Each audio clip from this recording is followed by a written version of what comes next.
வணக்கம். செந்தணலின் பிரதான செய்திகள். விரிவான செய்திகளுக்கு முன் தலைப்புச் செய்திகள்.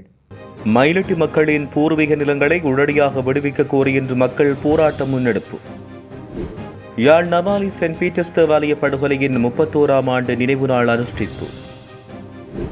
மன்னாரில் தரமைந்த மாணவியை கொடூரமாக அறைந்த ஆசிரியை போலீசில் முறைப்பாடு. ஆயிரக்கணக்கான பக்தர்களின் பங்கேற்புடன் கதிர்காமத்துக்கான காட்டுப்பாதை திறப்பு. ஒட்டி பிறந்த இரட்டையர்கள் இலங்கை வைத்தியர்களின் வரலாற்று சாதனை. யாழில் இளைஞனை கடத்தி சித்திரவதை, இரத்தக்கரை படைந்த காரில் வாள்களுடன் 5 கைது. யாழ் நகரிலிருந்து அகற்றப்பட்ட 30க்கும் மேற்பட்ட யாசகர்கள் சிறுவர்களை பயன்படுத்தியும் அம்பலம்.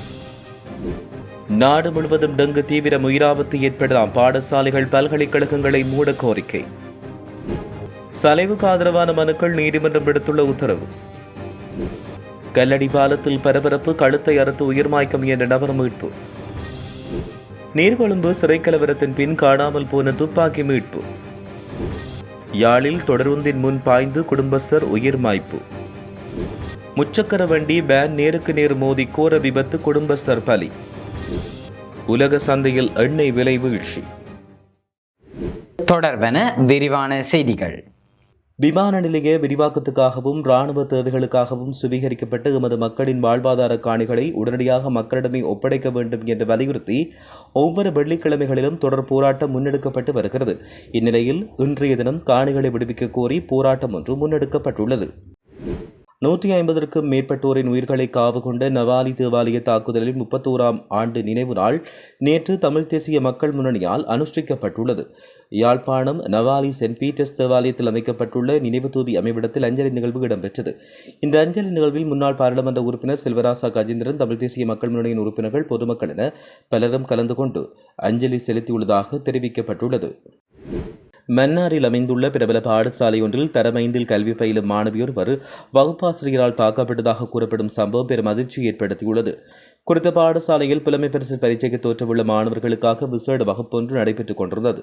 அப்போது வகுப்பாசிரியர் கேட்ட கேள்வி ஒன்றுக்கு மாணவி தவறாக பதிலளித்தார். இதனால் கோபமடைந்த வகுப்பாசிரியர் சக மாணவர்கள் முன்னிலையில் மாணவியின் கன்னத்தில் பலமுறை அறைந்ததாக குற்றச்சாட்டு முன்வைக்கப்பட்டுள்ளது.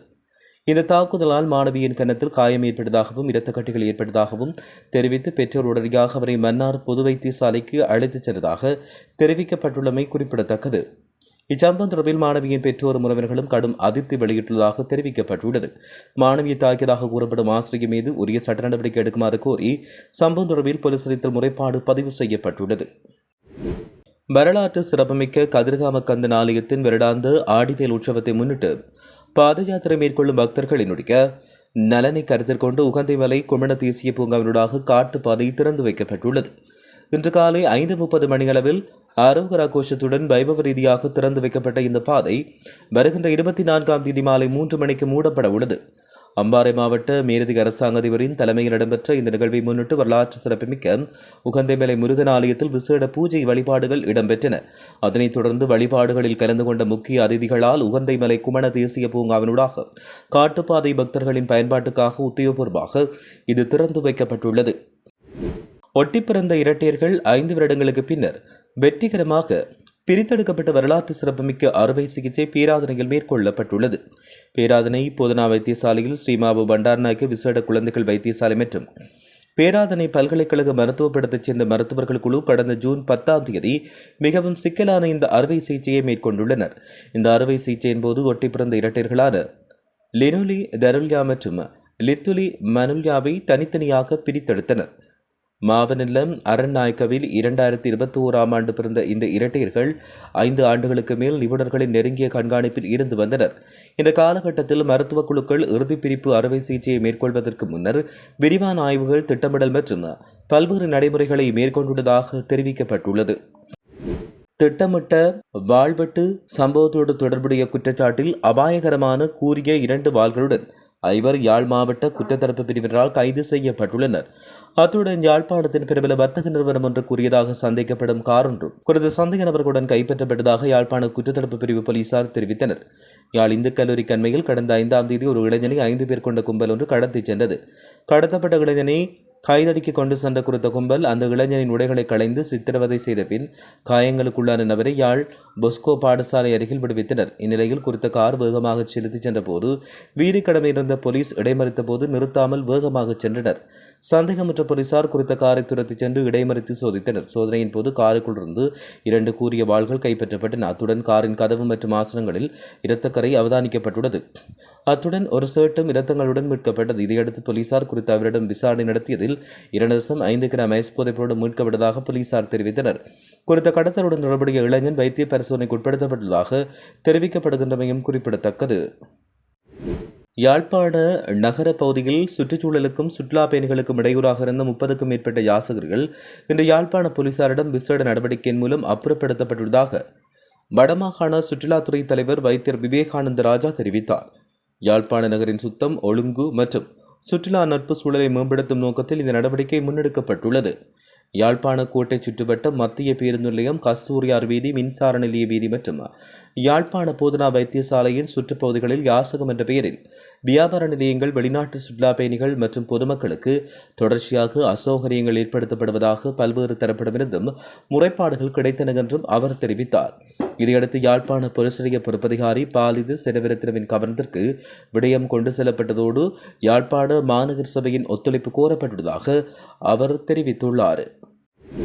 டெங்கு நோயினுடைய தாக்கமானது அதிகரித்து வருகிறது. மேல் மாகாணம் மிகவும் மோசமாக பாதிக்கப்பட்டுள்ள நிலையில் அங்கு அடையாளம் காணப்பட்டுள்ள டெங்கு நோயாளர்களின் எண்ணிக்கை 35,000 நெருங்கியுள்ளதாக தேசிய டெங்கு கட்டுப்பாட்டு பிரிவு தெரிவித்துள்ளது. இந்த ஆண்டின் இதுவரை நாடு முழுவதும் பதிவாகிய மொத்த டெங்கு நோயாளர்களின் எண்ணிக்கை 66,064 பதிவாகியுள்ளது. இதனிடையே டெங்கு தொடர்பான பதிவாகியுள்ள உயிரிழப்புகளின் எண்ணிக்கை இன்று நிலவரப்படி 46 அதிகரித்துள்ளதாக தெரிவிக்கப்பட்டுள்ளது. நோயாளர்களின் எண்ணிக்கை உச்சத்தை எட்டிய பின் அல்லது பாதிப்பு மோசமடைந்த பின் கல்வி நிறுவனங்களை மூடுவதால் எந்த பயனும் இல்லை என்றும் நோய் பரவலை கட்டுப்படுத்த முன்னெச்சரிக்கை நடவடிக்கைகள் அவசியம் என்றும் விசேட வைத்திய நிபுணர் சமல் சஞ்சீவ வலியுறுத்தல் விடுத்துள்ளார். எனவே கல்வி மற்றும் உயர்கல்வி அமைச்சகமும் சுகாதார அமைச்சும் இது தொடர்பில் அவதானம் செலுத்த வேண்டும் என்று தெரிவிக்கப்பட்டுள்ளது. ஈஸ்டர் ஞாயிறு பயங்கரவாத தாக்குதல்கள் தொடர்பான விசாரணையின் பேரில் பயங்கரவாத தடுப்புச் சட்டத்தின் கீழ் தன்னுடைய கைது மற்றும் தடுப்பு காவலுக்கு எதிராக முன்னாள் அரச புலனாய்வு சேவையின் தலைவர் சுரேஷ் அலை தாக்கல் செய்த ரீட் மனுவுக்கு ஆதரவாக தாக்கல் செய்யப்பட்ட அனைத்து இடைக்கால மனுக்களையும் விசாரணைக்கு எடுத்துக்கொள்ள நீதிமன்றம் உத்தரவிட்டுள்ளது. இதன்படி சம்பந்தப்பட்ட அனைத்து மனுக்களையும் எதிர்வரும் 17ஆம் தேதி விசாரணைக்கு எடுத்துக்கொள்ள மேன்முறையீட்டு நீதிமன்றம் உத்தரவிட்டுள்ளது. பெங்கமுவின் நலக்கு தீரர் தேசபக்தி தேசிய இயக்கத்தின் ஒருங்கிணைப்பாளர் குடதாஸ் அமரசேகர மற்றும் பல தரப்பினர் இந்த இடைக்கால மனுக்களை தாக்கல் செய்துள்ளதாக தெரிவிக்கப்பட்டுள்ளது. மட்டக்களப்பு கல்லடி பாலத்தில் தன்னுடைய ஆடைகளை கழற்றிவிட்டு கழுத்தை தானே அறுத்து உயிரிழக்க முயன்ற 33 வயதுடைய ஒருவரை பொதுமக்களும் போலீசாரும் இணைந்து மீட்டு வைத்தியசாலையில் அனுமதித்துள்ளனர். மேலும் சம்பவம் இடம்பெற்ற வேளை குறித்த நபர் திடீரென்று வீதிக்கு வந்து தாம் அணிந்திருந்த ஆடைகளை கழற்றிய பின்னர் குறிப்பாக கூர்மையான பொருளால் தனது கழுத்தை தானே காயப்படுத்திக் கொண்டார்.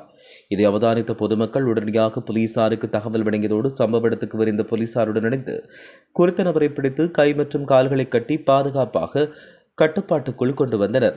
பின்னர் 1990 சுவசரி ஆம்புலன்ஸ் சேவையின் மூலம் மட்டக்களப்பு போதனா வைத்தியசாலைக்கு அனுப்பி சிகிச்சைக்காக அனுமதிக்கப்பட்டுள்ளதாக தெரிவிக்கப்பட்டுள்ளது. அவர் மனநல பிரச்சனையால் பாதிக்கப்பட்டிருக்கலாம் என்று தெரிவிக்கப்படுகிறதாக கூறப்படுகிறது. நீர்கொழும்பு சிறைச்சாலையில் அண்மையில் ஏற்பட்ட மோதலை அடுத்து காணாமல் போன ரிப்பீட்டர் ரக துப்பாக்கி மீட்கப்பட்டுள்ளது. குறித்த துப்பாக்கி சிறைச்சாலை வளாகத்துக்குள் மீட்கப்பட்டுள்ளது. கடந்த 6ஆம் தேதி போதைப்பொருள் கடத்தல் மற்றும் திட்டமிடப்பட்ட குற்றங்களோடு தொடர்புடைய இரு குழுக்களுக்கு இடையில் ஏற்பட்ட மோதலை அடுத்து இந்த துப்பாக்கி காணாமற் போனது. அத்துடன் விசாரணைகளை நடத்தி வரும் குற்றப்புலனாய்வு திணைக்களம் நீர்கொழும்பு சிறைச்சாலைக்கு சொந்தமான 22 ரிப்பீட்டர் ரக துப்பாக்கிகளையும் 1058 ரக துப்பாக்கிகளையும் கைப்பற்றியுள்ளதாக தெரிவிக்கப்பட்டுள்ளது.